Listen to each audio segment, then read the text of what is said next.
नमस्कार दोस्तों। दोस्तों, नारायण मूर्ति का एक भाषण आता है और 2-3 भाषण उनके पिछले कुछ समय में भी आए हैं, जहां अक्सर उन्होंने चीन की बात की।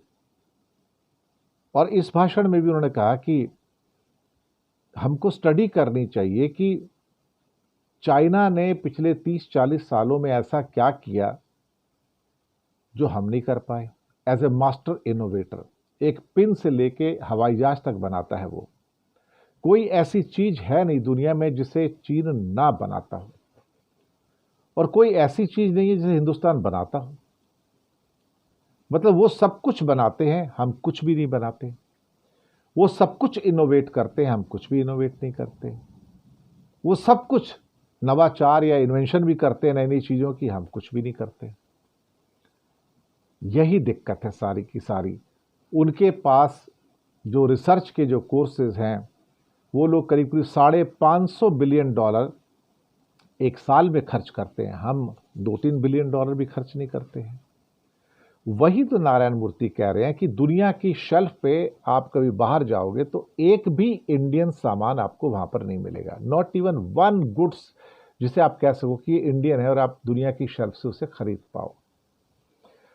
और हर देश में 200 के 200 मुल्क में चले जाओ, आपको कोई दुकान ऐसी नहीं मिलेगी, कोई शॉप ऐसी नहीं मिलेगी, कोई मॉल ऐसा नहीं मिलेगा, कोई मार्केट ऐसी नहीं मिलेगी जहां आपको चीन का गुड्स नहीं मिलता है।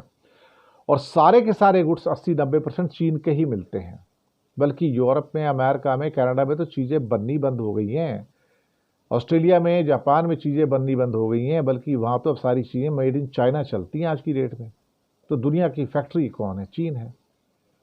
वही बात कह रहे थे कि भैया नारायण मूर्ति की हमें सीखने की ज़रूरत है कि वो क्या कर रहे हैं और हम क्या नहीं कर रहे हैं। लेकिन हमें पता है वो क्या कर रहे हैं। नारायण मूर्ति को मैं कहना चाहूँगा, हमें पता है वो क्या कर रहे हैं, उसके बावजूद भी हम वो नहीं कर रहे हैं। क्योंकि शायद हमारी उतनी ब्रेन पावर नहीं है, हमारे उतना दिमाग नहीं है इतना जितना चाइनीज़ का दिमाग है। हमारे पास उतनी इच्छा शक्ति नहीं है जो चीनियों के पास है। हमारे पास वो इनोवेशन की पावर नहीं है जो उनके पास है। हमारे पास वो इंसेंटिवाइजेशन नहीं है जो उनके पास है। हमारे पास आईएएस आईपीएस को सलाम करने वाले तो बहुत सारे हैं यहाँ पर, लेकिन वहाँ पर जो रिसर्च के जो लोग हैं उनकी इज्जत होती है, हमारे यहाँ बेइज्जती होती है। तो रिसर्च वालों को तो धक्के मारे जाते हैं। और पता लग रहा है कि जो पीएचडी पास होते हैं भारत में, वो दरअसल शौचालय के अंदर सफाई कर्मचारी की नौकरी के लिए अप्लाई करते हैं कि हम टॉयलेट भी साफ कर लेंगे लेकिन तनख्वाह तो मिल जाएगी, भूखे तो नहीं मरेंगे। जिस देश में पीएचडी का ये हाल हो, उस देश के अंदर ये कहा जाए कि वो चीन से कुछ सीख लेंगे, तो मैं फिर नारायण मूर्ति जी से कहूँगा, हम नहीं सीखेंगे। हम सीखने को तैयार नहीं है, हम सीख सकते ही नहीं है। वो हमारा दिमाग ही नहीं है सर, हिंदुस्तानी दिमाग उसके लिए बना ही नहीं सर। क्या कहें इसके लिए, क्या कहें आप। शुक्रिया आपका।